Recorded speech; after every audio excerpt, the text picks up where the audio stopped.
what would be your advice on how to improve hip shoulder separation? Like if there's a drill or something that I could add to the routine. Well, you have to do some stretches to see where you're restricted. Maybe you have the hip shoulder separation, you have enough, but you're not getting to that point at the right time. Your hips aren't clearing, right? Right. You're coming forward and your hips are flying open and they're late, essentially. Your hips are coming in and they're late.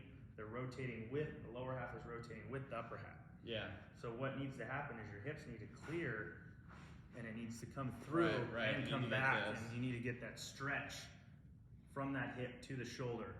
Maybe you have the mobility, strength's probably there. Hip shoulder separation. Another thing is throwing the 2-pound med ball, you know, getting into this point, feeling that hip shoulder separation, because what the 2-pound med ball does is it's not going to let you cheat, basically. Because if you're holding it with 2 hands, it's not going to let you cheat. Like when you have it with 1 hand, you can do this, right? Yeah. But when you have it with 2 hands, it's going to be a lot harder for you to cheat and come through. You're going to feel it stretching. So you're going to have to get to that point, feel the stretch, and do a lot of 2-pound med ball throws. And that will also correlate, and you can put that up on a gun. Because if you're doing it right, it's going to show.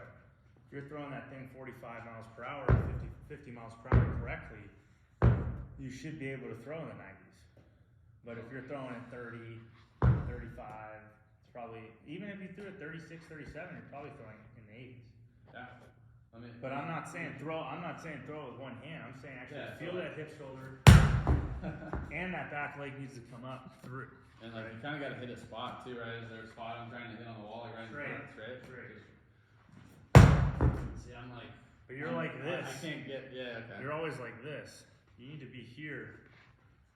You need to see how far you can gain pushing your hips out, right? How much can you gain pushing your hips out, rotating fast? And it's not like this.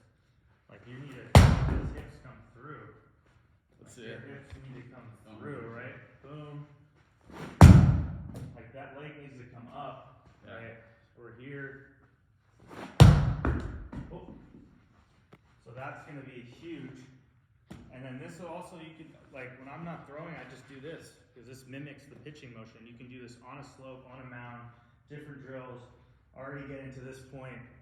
Feel the hip shoulder separation, right?